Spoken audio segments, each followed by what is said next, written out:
나는 창조와 진화에 대해서 생각해 본 적이 있다. 그리고 그 생각의 결론은 창조와 진화는 양립할 수 없는 개념이다. 혹은 뭐 양립할 수 있는 개념이다.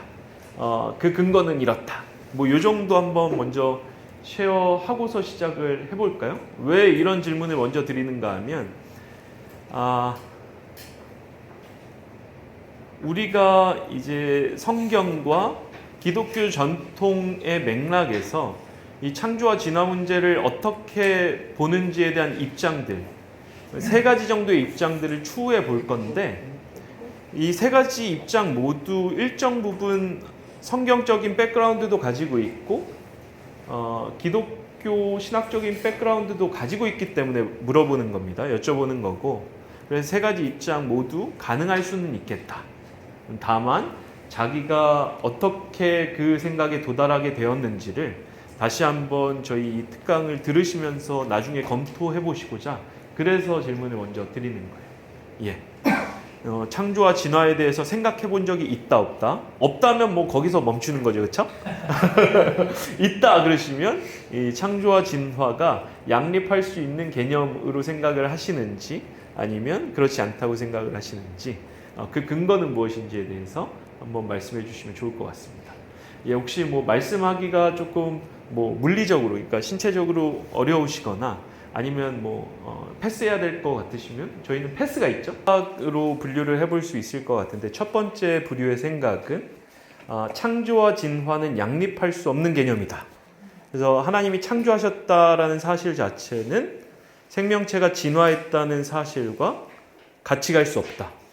요 입장이 있으신 분들이 있고, 또 한쪽의 입장이 있으신 분들은 하나님이 창조하신 건 맞다. 근데 하나님이 생명체들을 어떻게 창조하셨느냐 하면 진화의 과정을 통해서 창조하셨다. 요 부류의 입장도 있으신 것 같아요. 그래서 요 각자의 생각들을 잘 정립을 해보시고 요번 주와 다음 주에 다루는 그 주제들을 좀 살펴보면서 교우님들의 그 신앙적 이해, 하나님이 어떻게 창조하시는가에 대한 이해를 한번 생각해 보시면서 정립하시면 좋을 것 같습니다. 그래서 우리가 좀 다뤄볼 그 섹션들은, 첫 번째는 진화론이라는 것 자체가 무엇인지를 간략하게 좀 살펴보고, 그것이 기독교적으로 수용됐던 그 당시의 생각들을 좀 살펴보려고 합니다. 종의 기원, 그러니까 진화론이라는 것 자체는 찰스 다윈이 종의 기원이라는 책을 출판하고 그 이후에 정립이 되기 시작한 생물학 분야인 거죠. 종의 기원 초판은 1859년에 출판이 됩니다. 그래서 그 당시에 기독교인들이 어떻게 반응했는가를 우리가 좀 살펴볼 거예요.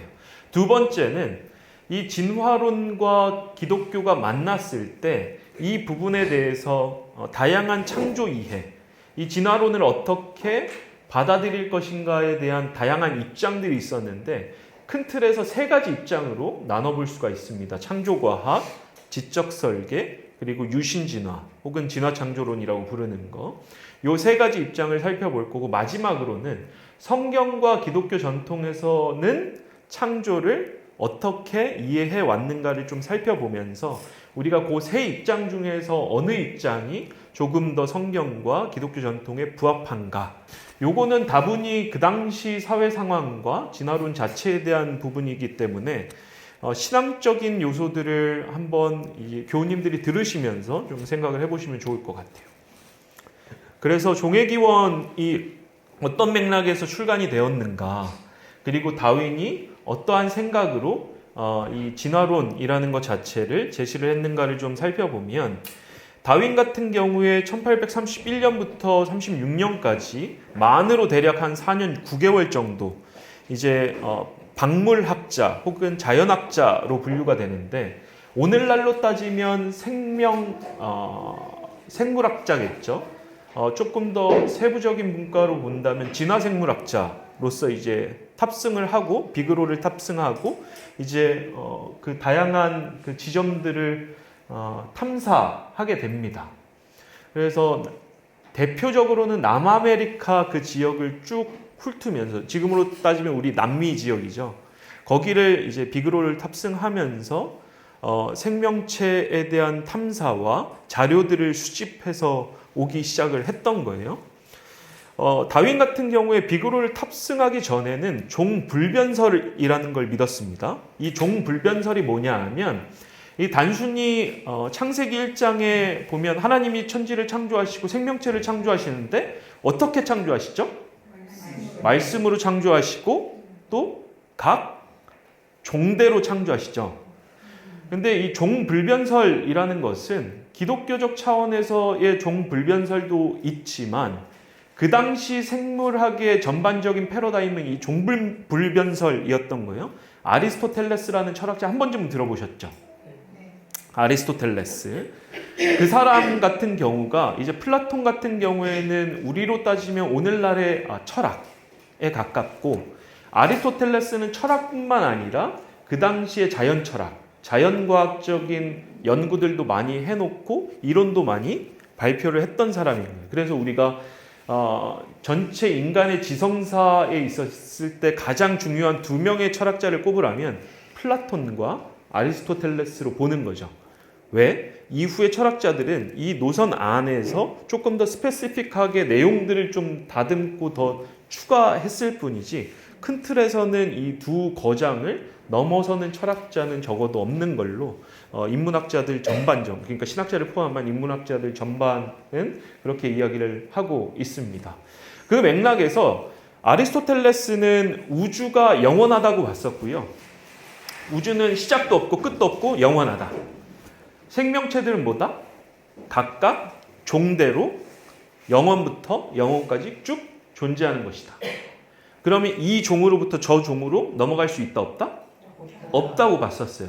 왜 그런가 하면 아리스토텔레스에 따르면 식물들은 식물적인 영혼을 가지고 있어요.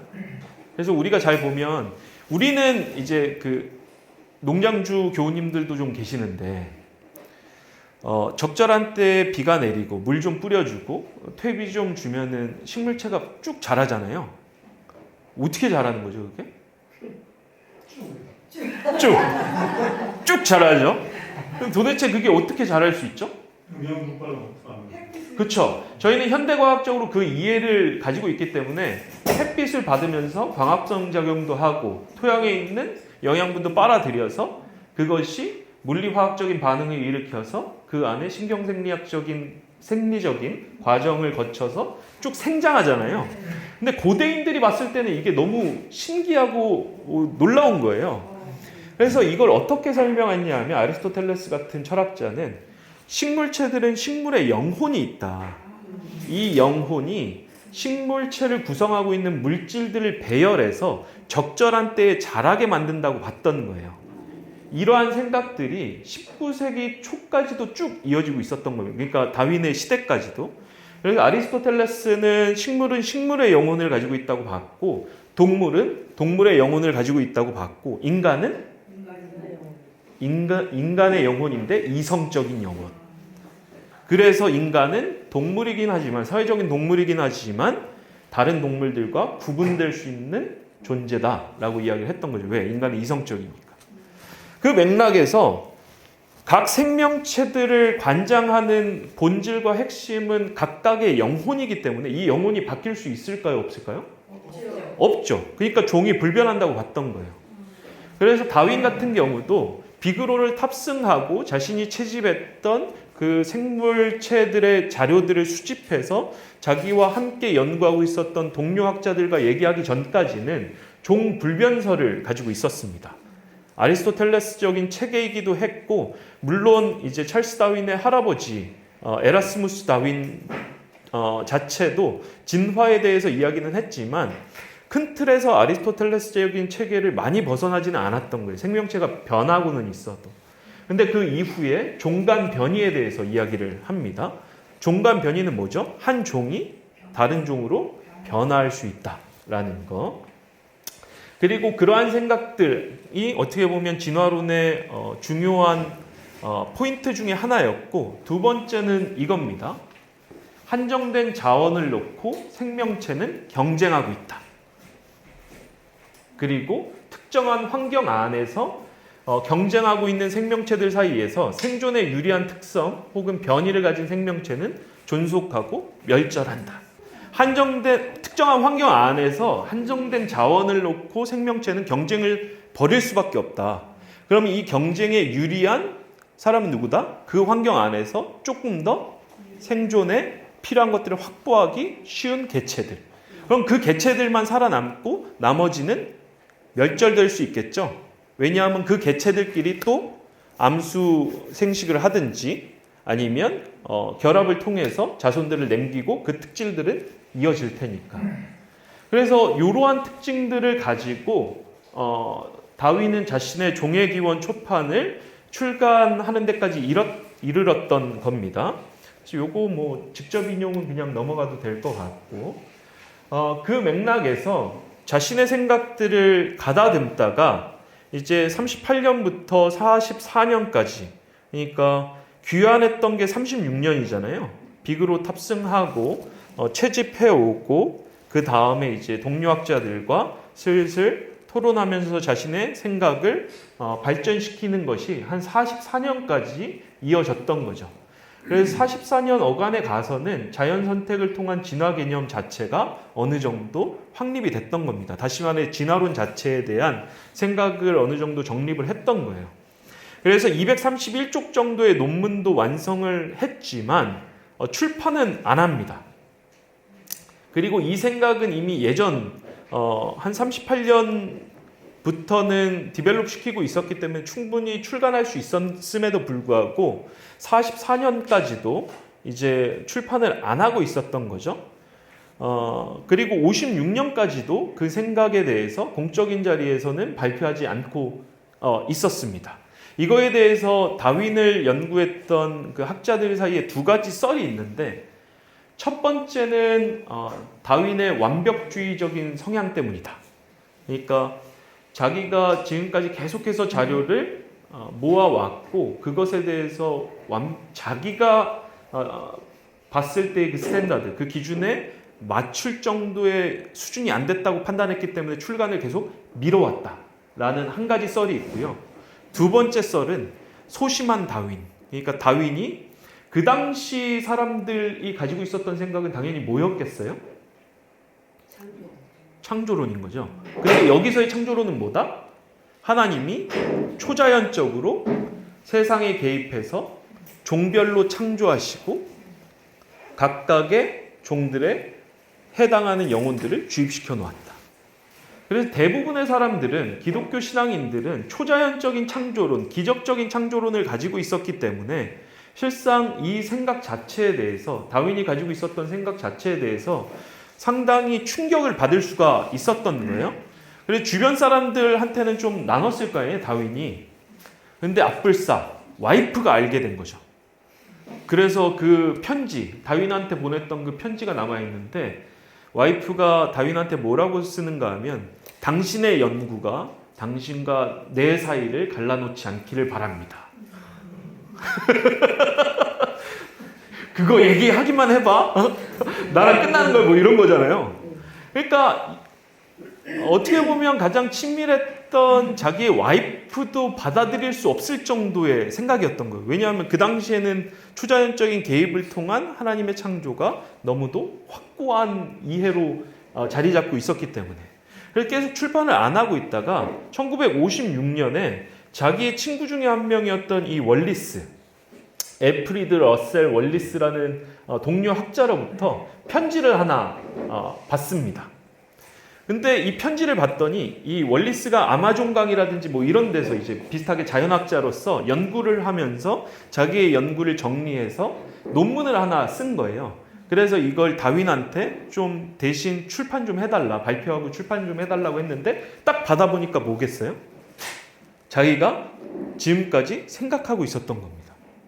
학자들은 거기에서 못 견디거든요. 왜냐하면 자기가 지금까지 쭉 생각하고 있었던 걸 다른 사람이 인터셉트 해가지고 원저자가 돼버리면 자기 연구는 그냥 물 건너가는 거잖아요. 이러한 그 압박감은 누구나 다 가지고 있습니다, 학자들은. 그래서 다윈은 그때까지도 출간을 안 하고 있다가 비로소 월리스의 그 편지를 받고 그가 했던 그 연구가 자기랑 상당히 유사하다는 걸 알고 동료 다른 친구들하고 이제 상의를 하면서 이 월리스와 자기의 이름으로 공저자로 이제 출판을 하게 되는 거예요. 1958년에. 그래서 On the Tendency of Species to Form Varieties 이러한 맥락의 논문을 그 당시 학술지의 하나로 출판을 하고 그 이듬해 10월에 우리가 잘 알고 있는 종의 기원, 자연 선택을 통한 종의 기원, 혹은 그 생존을 위한 투쟁에서 favored races, 그러니까 조금 더 그 유리함을 얻은, 그러니까 좀 더 선호된 그 종의 존속이라는 이름으로 출판을 하게 되고, 이때가 이제 종의 기원과 종의 기원을 바탕으로 한 진화론이 그 영미권을 중심으로 알려지기 시작했던 그 상황이었던 겁니다. 그러면 이 종의 기원을 통해서 다윈이 시도하고자 했던 것은 무엇일까? 다윈이 무엇을 말하고 싶을까? 몇 가지가 있는데 첫 번째는 이렇게 기록을 합니다.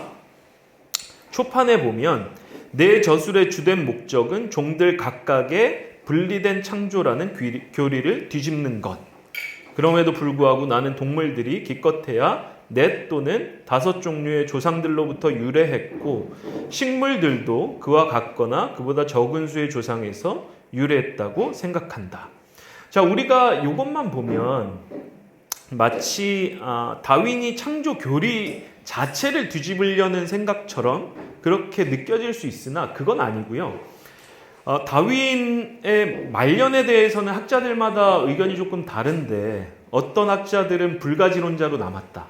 그러니까 신이 존재하는지 존재하지 않는지 모른다. 그리고 신이 존재하더라도 그 성품에 대해서 우리는 전혀 알 수 없다. 라는 게 불가지론이잖아요. 그래서 다윈 학자들 중에 어떤 사람은 다윈이 말년에 불가지론자로 남았다. 아니다. 기독교 신앙을 여전히 고수하고 있었다. 이거 가지고 논쟁 중이에요. 그럼에도 불구하고 초기 다윈은, 적어도 이 시기의 다윈은 창조 신앙에 대해서는 여전히 굳건히 가지고 있었던 시기인 겁니다. 이것에 대해서는 이제 논쟁의 여지가 없는 거예요. 다만 다윈이 이야기하고 싶었던 것은 하나님이 모든 생명체들을 창조하셨는데 초자연적이고 기적적이고 개입주의적으로 창조하신 것이 아니라 자연 과정을 통해서 창조하셨다 라고 이야기하고 싶었던 거죠. 왜?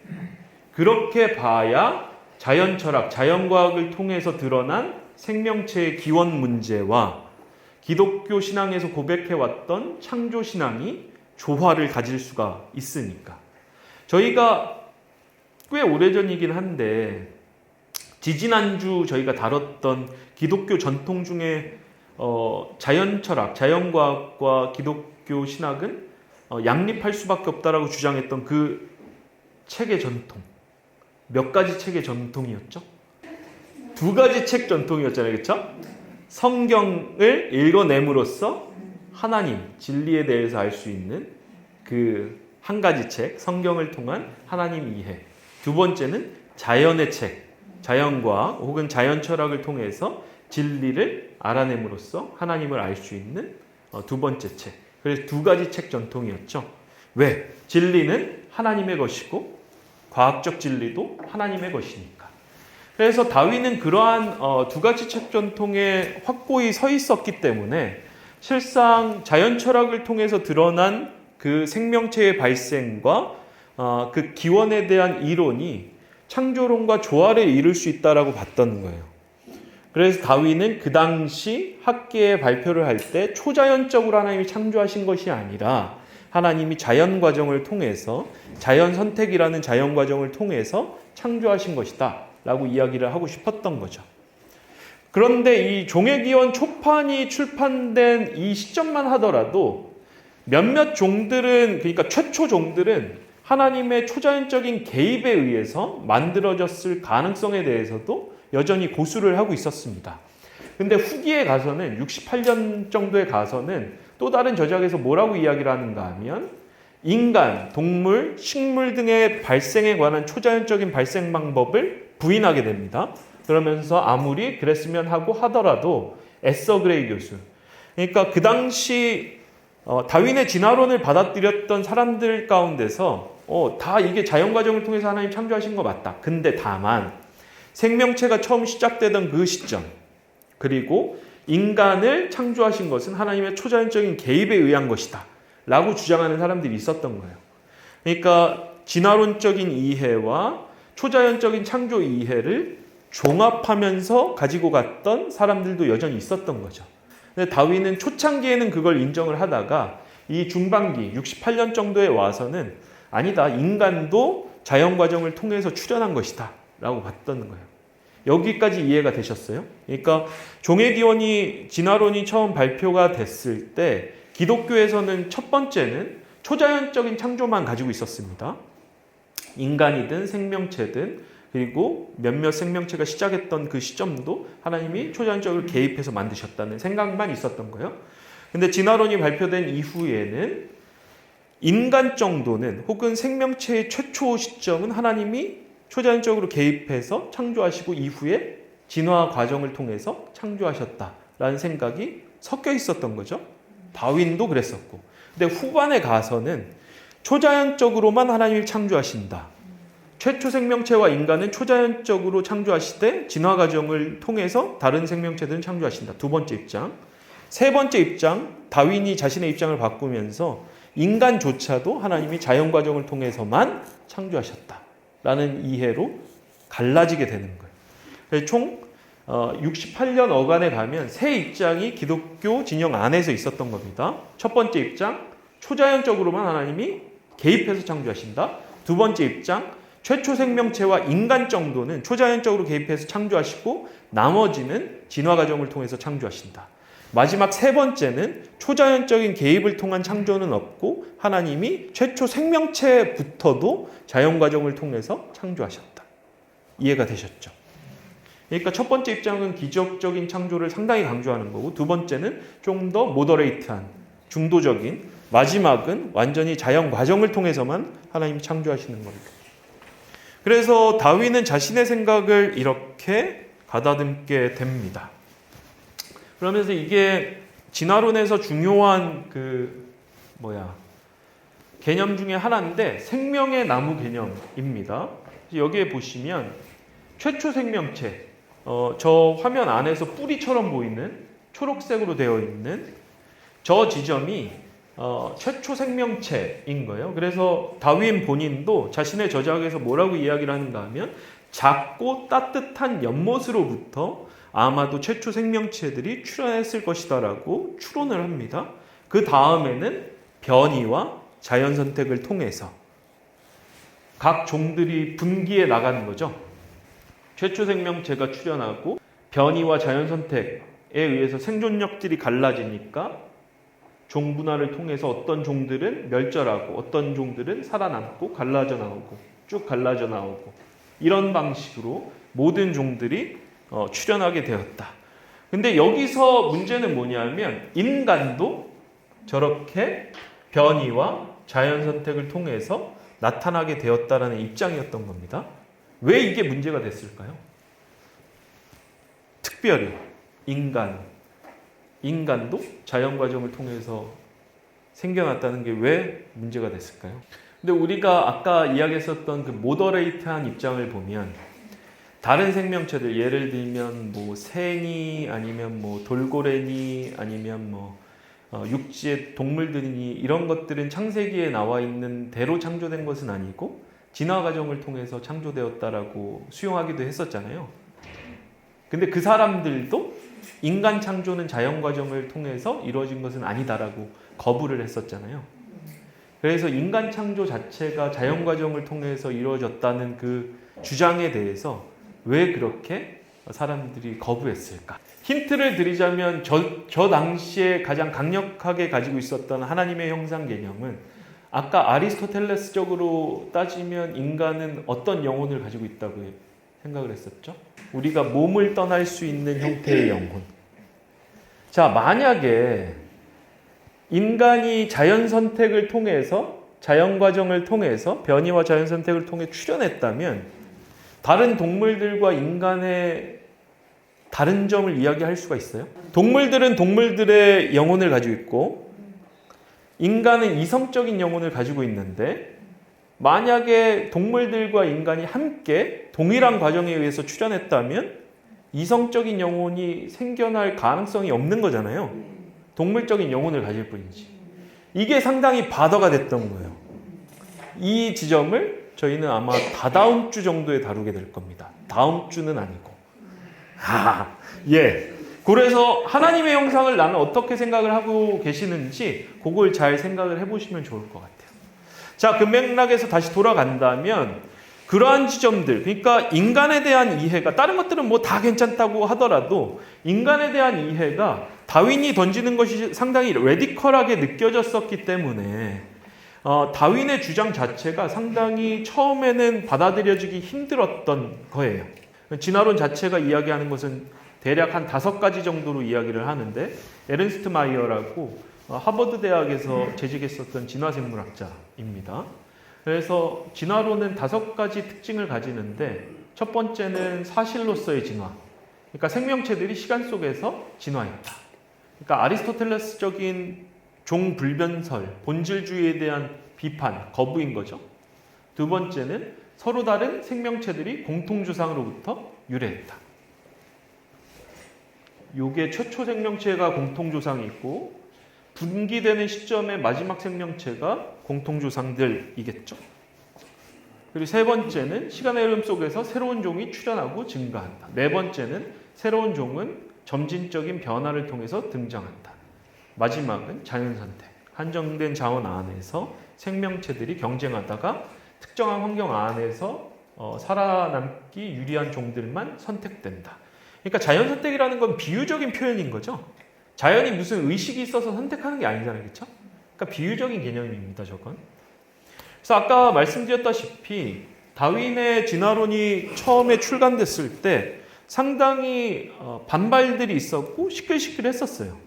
그래서 59년에 초판이 출간됐다고 말씀을 드렸는데 69년까지 영국 과학자들 전체 가운데서 4분의 1 정도만 수용을 했습니다. 10년 동안 4분의 1만 받아들인 거예요. 과학자들 커뮤니티에서. 왜 그랬을까? 이게 과학자들 사이에서도 자연철학자들 사이에서도 상당히 충격적인 이론이었던 거예요. 왜? 그 당시 패러다임은 뭐였다? 창조론이었는데 과학자들 가운데서는 그 창조론을 어떤 맥락에서 이해했다? 종불변설, 아리스토텔레스주의. 그러니까 저희 그 갈릴레오 사건 다루면서 천동설로부터 지동설로 패러다임이 바뀔 때까지 상당히 학계 안에서도 치열하게 논쟁했었잖아요. 그것처럼 생물학적인 패러다임이 아리스토텔레스의 본질주의, 종불변설로부터 종간 변이, 진화론으로 바뀔 때에도 그렇게 극심한 하나의 논쟁 같은 것들이 일어나고 있었던 겁니다. 그렇다 보니까 4분의 1 정도만 지지를 했었던 거예요. 왜 더디게 수용됐었는가 하면 첫 번째는 다윈 주장에 대한 오해가 있었습니다. 구체적으로 살펴보면 어떤 오해였냐? 원숭이가 사람이 되었다. 자, 아마 여기서도 우리 교우님들 중에서 진화론이 원숭이가 사람이 되었다 라는 식으로 생각하고 계신 분들이 있을 수 있습니다. 그렇죠? 잘못된 이해죠? 네. 원숭이는 뭐 10억 년이 지나도 사람이 될 수 없습니다. 왜? 그러니까 원숭이, 침팬치, 오랑우탄, 인간 해서 쭉 위로 올라가면 공통조상이 있는 거죠. 그러니까 침팬치와 인간의 공통조상, 그러니까 한 700만 년 전 정도, 진화인류학자들은 700만 년 전 정도로 보는데 그때 이제 공통조상이 존재하다. 그러니까 침팬지와 인간으로 갈라지는 그 분기가 거기서부터 이루어졌다라고 보죠. 진화인류학자들은. 그러니까 원숭이는 절대 인간이 될 수 없는 거죠. 왜? 이미 우리 공통조상으로부터 한쪽은 원숭이로 이어졌고 한쪽은 인간으로 이어졌으니까. 근데 그 당시 사람들 가운데서는 다윈의 주장이 이렇게 들렸던 거예요. 다윈의 주장을 오해하고 있었던 거죠. 그러면서 원숭이가 인간이 되었다면 무엇이든 인간이 되지 말라는 법이 있겠는가? 인간이 될 수 있는 건 이제 더 이상 없죠? 어떤 종이 인간으로 바뀔 수는 절대 없는 겁니다. 인간이 다른 종이 될 수는 있겠죠. 진화론적으로 본다면. 두 번째는 조금 전에 설명드렸었던 패러다임 시프트. 그러니까 아리스토텔레스적인 본질주의로부터 진화론으로 패러다임이 바뀌고 있었던 시점이었기 때문에 진화론 자체가 상당히 더디게 받아들여졌던 겁니다. 세 번째는 정치적이고 사회적인 상황이 있었는데 영국 성공회는 한 번쯤은 들어보셨죠?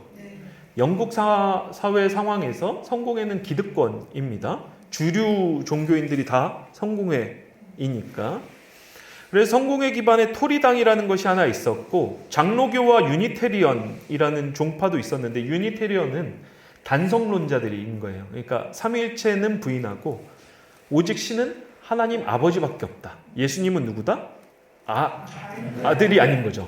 그러니까 유니테리언이니까 삼위일체를 부인하니까 하나님을 잘 가르쳤던 사람, 예언자 정도로 봤던 그게 유니테리언인데 장로교도는 그렇지 않죠? 장로교는 이제 전통적인 삼위일체 정통 기독교죠.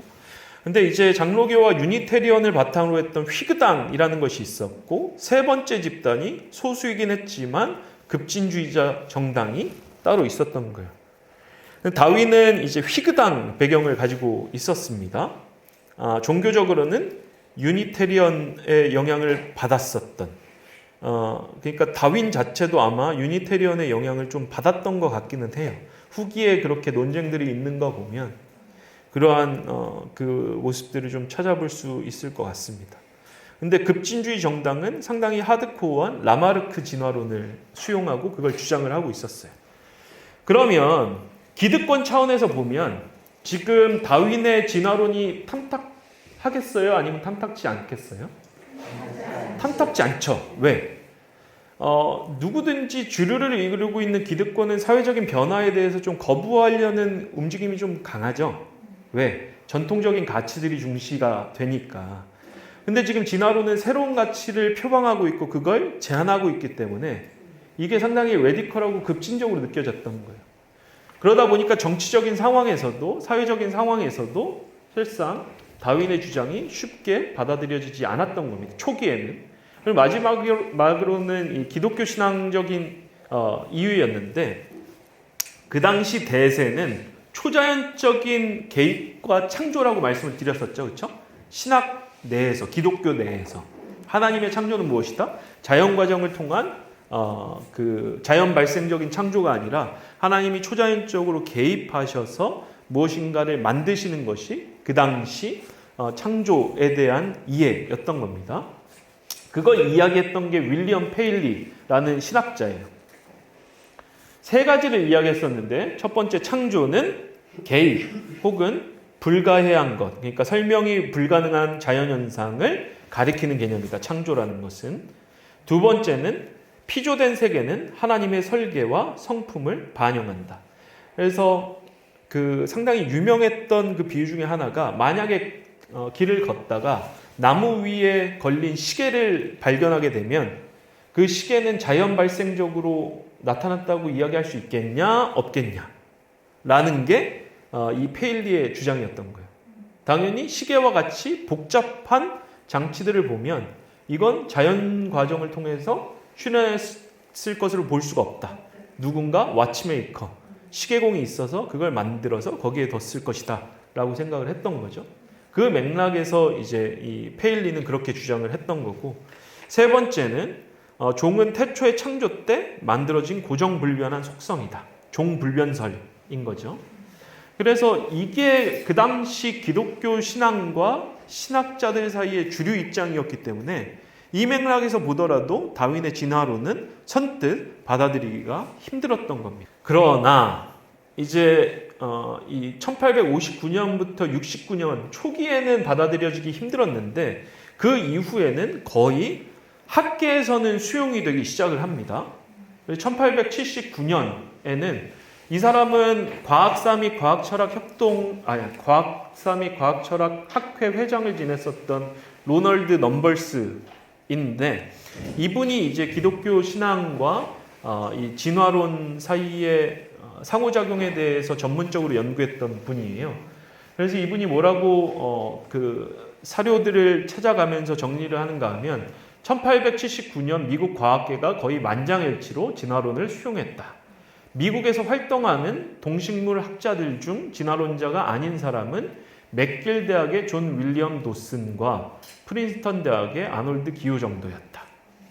그리고 밑에 보면 모든 생명체가 비교적 최근에 문자적으로 6일 만에 출현했다고 주장하고 화석 기록에서 진화의 흔적을 의심하며 성경의 홍수에 지질학적 의미를 부여했던 창조론자를 발견하려면 우리는 주류 과학계 밖을 살펴봐야 한다. 진화를 거부하는 성직자 직분을 가진 과학 교수들이 차지하고 있었던 변두리의 과학계에도 젊은 지구를 옹호하는 사람은 없었다. 이렇게 이야기를 합니다. 간단하게 정리를 하면 뭐냐면 진화론이 초창기 10년 동안은 상당히 극심한 다양한 원인에 의해서 반대를 경험하지만 적어도 영미 유럽 사회를 포함하는 학계에서는 이제 생명체의 발생과 기원에 대한 정설로 학자들 사이에서는 받아들여지기 시작을 했다는 거예요.